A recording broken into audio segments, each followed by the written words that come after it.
Avez-vous déjà remarqué comment un chat semble vous regarder à travers l'âme, comme si je savais quelque chose que vous ne savez pas? Carl Jung n'a pas considéré cela comme une coïncidence. Pour lui, les chats qui apparaissent dans nos rêves, et même ceux qui traversent notre chemin en réalité, sont bien plus que des animaux simples. Ce sont des symboles vivants, des messagers directs de notre inconscient, transportant des informations cruciales sur des parties de nous-mêmes que nous gardons cachées dans l'ombre. Lorsque Jung a analysé les rêves de ses patients, il a souvent trouvé des chats représentant des aspects réprimés de la personnalité. Les parties de nous que nous refusons, rejetons ou ne pouvons tout simplement pas voir. Le chat, avec sa nature indépendante et mystérieuse, devient le porteur parfait de ces vérités cachées. Ce que fait encore plus fascinant, c'est comment Jung a compris la communication entre la conscience et l'inconscient. Il savait que notre psyché essaie constamment de nous envoyer des messages, de rechercher l'équilibre et l'intégration. Lorsque ces messages ne sont pas reconnus en interne, lorsque nous ignorons les chuchotements de notre âme, l'inconscient regarde des moyens de se manifester à l'extérieur. C'est là que le chat entre comme un symbole puissant. Son apparence, soit dans les rêves, soit dans la vraie vie, cela peut être une tentative désespérée de nous-mêmes, de nous alerter sur quelque chose qui doit être vu, significatif et intégré. Jung a observé que plusieurs fois ses patients ont lié des rencontres importantes avec des chats en période de grande transformation psychique, comme si ces animaux étaient attirés par des personnes en cours d'individuation. La symbologie universelle du chat traverse les cultures et les millénaires, toujours liées au mystère, à l'indépendance et à la capacité de voyager entre les mondes visibles et invisibles. Jung a reconnu que cette cohérence archétypale n'était pas accidentelle, reflétait une profonde vérité sur la nature de la psyché humaine. Le chat représente notre capacité innée à naviguer entre la lumière et l'ombre, entre l'inconnu et l'inconnu. Lorsque vous vous sentez attiré par un chat, ou quand un chat semble inexplicablement attiré par vous, Jung suggérait que quelque chose dans votre psyché demande l'attention. C'est peut-être votre intuition réprimée, votre sensibilité refusée, ou les aspects de votre personnalité que vous avez appris à vous cacher pour vous adapter aux attentes sociales de la personne. Pour Jung, les chats sont des manifestations vivantes d'archétypes anciens résidant dans l'inconscient collectif de l'humanité. Ce ne sont pas simplement des concepts abstraits flottant dans l'éther psychique. Ce sont des forces primaires qui ont façonné l'expérience humaine pendant des millénaires. L'archétype du chat se tient l'essence de l'indomptable, le mystérieux, qui ne peut pas être entièrement possédé ou contrôlé par l'ego. Lorsqu'un chat entre dans votre vie, Jung disait que vous êtes visité par une énergie archétypale qui cherche à éveiller quelque chose d'anceste dans votre âme. C'est comme si l'inconscient collectif vous envoyait un rappel qu'il y avait des parties de vous qui appartiennent au royaume de la nature, l'authentique, non domestiqué par les conventions sociales. Les diverses interprétations culturelles, des chats à travers l'histoire, vénérés dans l'Égypte ancienne, redoutés en Europe médiévale, considérés comme des protecteurs dans de nombreuses traditions, reflètent la complexité de l'archétype qu'ils représentent. Jung a compris que ces variations culturelles n'étaient pas contradictoires, mais ont révélé différentes facettes du même noyau archétypal. Le chat peut être simultanément gardien et destructeur, guérisseur et sorcier, partenaire et être complètement indépendant. Ce paradoxe est précisément ce qui en fait un symbole si puissant du processus individuel, ce chemin vers l'ensemble qui nécessite que nous embrassons nos contradictions internes au lieu de les résoudre artificiellement. La présence d'un chat dans votre vie peut indiquer que des parties spécifiques de vous-même doivent être intégrées, en particulier celles liées à l'intuition, à la sensibilité et à la connexion avec l'invisible. Jung a observé que de nombreuses personnes qui avaient perdu en contact avec leur nature instinctive, qui avaient surmonté leurs fonctions rationnelles au détriment de leur sagesse intuitive, étaient souvent attirées par les chats. C'est comme Si ces animaux servaient de pont vivant vers des aspects de la psyché qui avaient été abandonnés dans le processus d'adaptation sociale. Le chat ne juge pas votre rationalité excessive. Elle existe simplement dans sa plénitude instinctive, vous rappelant qu'il existe d'autres façons de connaître et d'être dans le monde. Jung avait une phrase qui a profondément résonné avec cette compréhension. Là où il y a un chat, il y a un seuil. Avec cela, il a fait référence au fait que la présence féline marque un point liminal, un espace entre les mondes, où le visible et l'invisible sont trouvés. Lorsque vous commencez à percevoir les chats de cette perspective archétypale, chaque interaction devient une occasion de franchir les seuils internes, d'accéder aux couches plus profondes de votre propre nature que vous avez peut-être oubliées ou refusées. Le chat devient votre guide des territoires inexplorés de votre propre âme. La première révélation que Jung a partagée sur les chats était son rôle de représentant de l'ombre active. Contrairement à d'autres symboles qui restent statiques, les chats incarnent dynamiquement nos parties réprimées, ces peurs, le blâme, les traumatismes et les aspects de la personnalité que nous avons poussés vers les profondeurs de l'inconscient. Jung a observé que le comportement inhabituel d'un chat miralait fréquemment les zones de la psyché de son propriétaire qui avait besoin d'une attention urgente. Si votre chat devient agressif sans raison apparente, Jung suggérerait d'examiner la colère réprimée que vous pourriez charger. S'il est constamment caché, cela pourrait refléter votre propre tendance à éviter de confronter des vérités inconfortables. Ce n'est pas une simple projection. C'est une synchronicité profonde où l'animal devient un miroir vivant de votre état psychique interne. La deuxième révélation se concentre sur le chat comme un canal vivant d'intuition profonde. Jung a compris que, n'étant pas régis par les limites de l'ego humain, les chats maintiennent un lien direct avec l'essentiel. Ils possèdent ce qu'il a appelé une conscience sensible, une capacité à percevoir l'énergie et les subtilités émotionnelles qui échappent complètement à notre esprit rationnel. Lorsqu'un chat vous approche en période de douleur, ou lorsque vous évitez certaines personnes ou lieux, Jung l'interprétait comme des informations précieuses sur le domaine de l'énergie que votre esprit conscient ne peut pas traiter. Les chats opèrent à partir d'un niveau de perception qui transcende la pensée logique, se connectant directement à cette sagesse instinctive que Jung considérait fondamentale au processus individuel.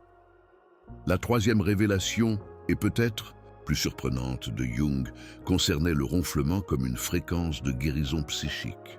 Il a vu ce son unique, non pas comme un simple signe de contentement, mais comme une vibration capable de créer des ponts entre l'esprit et l'âme, restaurant l'équilibre dans le système nerveux et la psyché.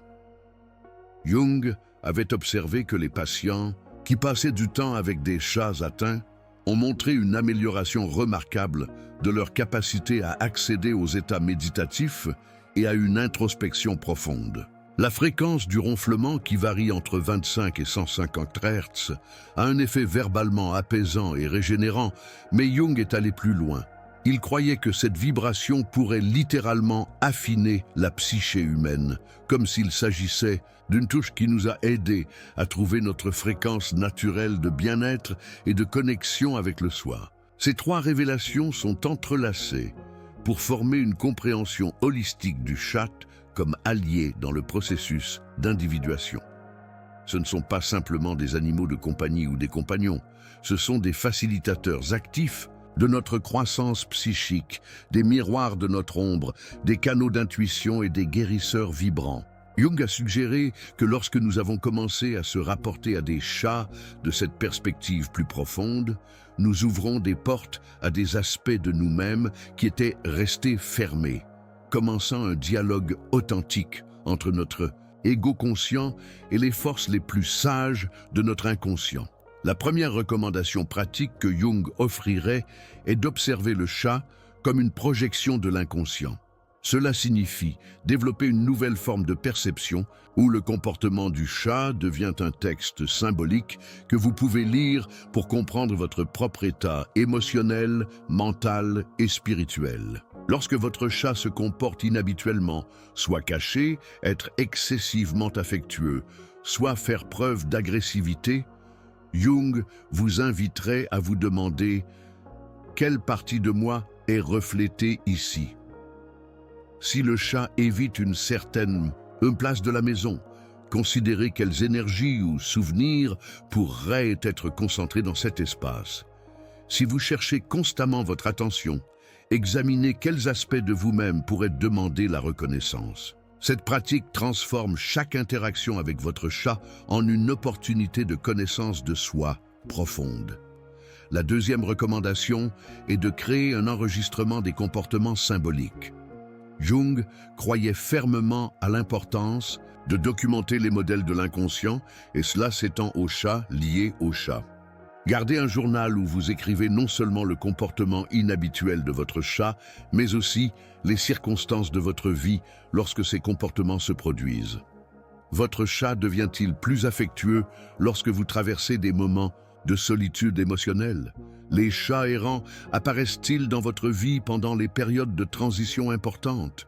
Rêvez-vous des chats avant de prendre des décisions importantes? Jung a découvert que ces modèles, lorsqu'ils sont toujours documentés, révèlent une intelligence organisatrice de l'inconscient qui travaille constamment pour vous guider vers l'individuation. La troisième recommandation pratique est de traiter le chat avec un respect symbolique. Cela va au-delà des soins de base. Cela implique d'honorer la présence du chat en tant que partenaire dans votre processus d'individuation. Jung suggérerait de créer des rituels simples qui reconnaissent cette dimension sacrée, des moments de silence partagés où vous observez simplement le chat sans agenda, permettant à sa présence de se connecter à votre propre centre. Lorsque vous nourrissez le chat, faites-le avec pleine conscience, reconnaissant que vous nourrissez non seulement un animal, mais avec un aspect symbolique de votre propre nature instinctive. Lorsque le chat revient en votre présence, vous permettez de recevoir consciemment cette vibration de guérison, en utilisant ces moments comme des opportunités de méditation et de connexion avec vous-même. Ces pratiques ne sont pas des superstitions. Ce sont des moyens concrets d'activer ce que Jung a appelé la fonction transcendante, cette capacité de la psyché à créer des ponts entre le conscient et l'inconscient. En rapportant à votre chat de cette perspective symbolique, vous formez votre capacité à percevoir les messages subtils que votre âme vous envoie constamment. Vous apprenez à lire la langue symbolique de votre propre psyché en utilisant le chat comme professeur et traducteur dans ce processus d'éveil aux dimensions les plus profondes de votre être. L'arrivée d'un chat dans votre vie est rarement un accident du point de vue jungien. C'est ce que Jung appellerait la synchronicité, un événement important qui se produit précisément lorsque votre âme est préparée pour une nouvelle perception ou transformation. Jung a compris que l'univers opère selon les principes de sens, non seulement de causalité, et que certaines réunions sont orchestrées par ce qu'il a appelé le soi, cette instance d'organisation la plus profonde, de la psyché qui cherche constamment à nous conduire à l'ensemble. Lorsqu'un chat apparaît dans votre vie, que vous l'adoptions consciemment, qu'elle arrive en tant que rue, ou que vous commencez simplement à remarquer les chats d'une manière inhabituelle, Jung l'interpréterait comme un signe que votre inconscient est prêt à révéler quelque chose d'important à votre nature la plus authentique. Le chat agit comme un miroir de l'âme, reflétant non seulement vos émotions superficielles, mais les courants les plus profonds de votre psyché qui restent souvent cachés même pour vous-même. Jung a observé que les chats ont une capacité extraordinaire à se connecter avec les états émotionnels réprimés des gens, ces sentiments que nous avons appris à nier ou à minimiser pour fonctionner dans la société. Si vous facturez une tristesse non transformée, le chat peut devenir inhabituellement protecteur ou affectueux. Si vous avez réprimé la colère, vous pouvez montrer des comportements agressifs qui vous obligent à affronter cette énergie en vous-même. Si vous avez perdu le lien avec votre intuition, le chat peut commencer à se comporter d'une manière qui défie votre logique, vous obligeant à développer d'autres formes de compréhension. Ce miroir n'est pas passif. C'est un processus de révélation actif qui peut être profondément transformateur si vous apprenez à le lire correctement. La dimension la plus profonde de cette compréhension est de reconnaître que le chat peut servir de forme de guidage, de protection et de guérison dans votre journée d'individuation.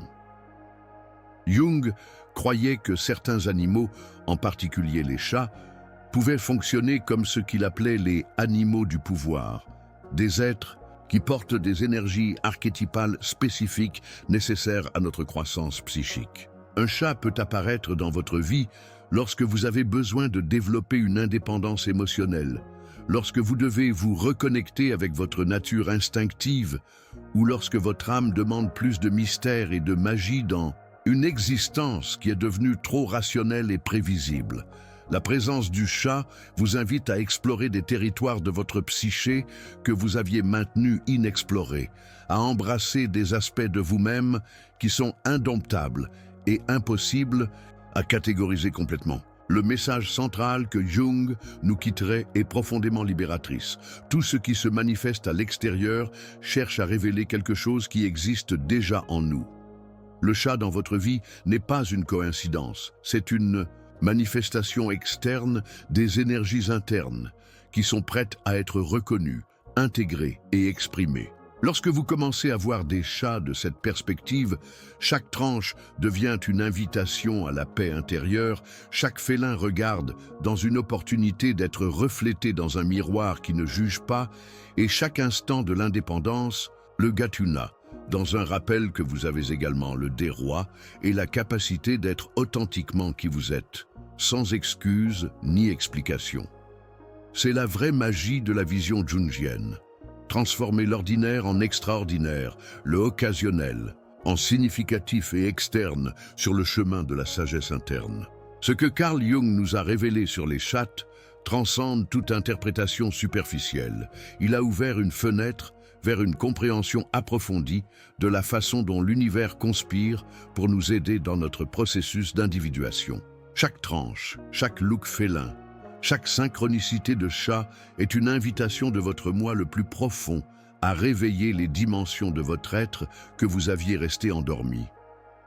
Jung nous a appris que nous ne sommes pas victimes de circonstances, mais que nous avons conscience une réalité symbolique où chaque rencontre a le potentiel de nous transformer. Les chats n'ont pas atteint votre vie par hasard.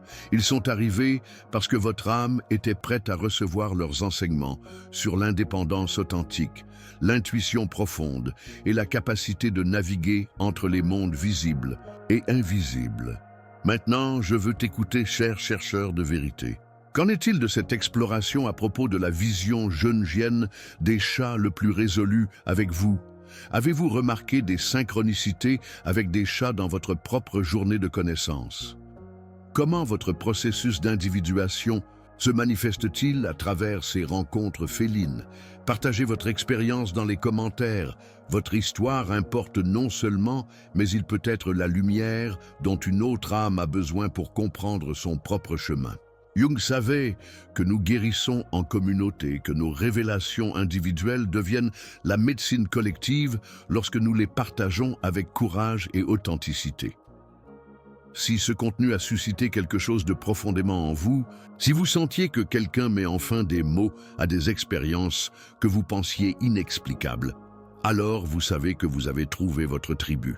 Abonnez-vous à la chaîne de Canal et activez les notifications, car il s'agit d'un espace sacré pour les penseurs profonds, pour les chercheurs d'âme, pour ceux qui sont fatigués de prétendre que la surface de la vie est suffisante. Ici, nous explorons les mystères de la psyché humaine avec la profondeur que vous méritez, en utilisant la sagesse de Jung comme compas vers l'authenticité. Comme cette vidéo, si vous sentez que vous avez besoin de plus de contenu qui honore la complexité de votre journée intérieure, et la partager avec quelqu'un que vous connaissez, que vous êtes prêt pour ces vérités. N'oubliez pas, vous n'êtes un pas brisé, vous vous réveillez. Votre sensibilité n'est pas une faiblesse, c'est votre superpuissance. Et cette connexion inexplicable que vous ressentez avec les chats n'est pas un accident. C'est votre âme, reconnaissant ses alliés sur la route de l'ensemble. Jusqu'à la prochaine rencontre, et n'oubliez jamais que votre lumière intérieure est exactement ce dont ce monde a besoin.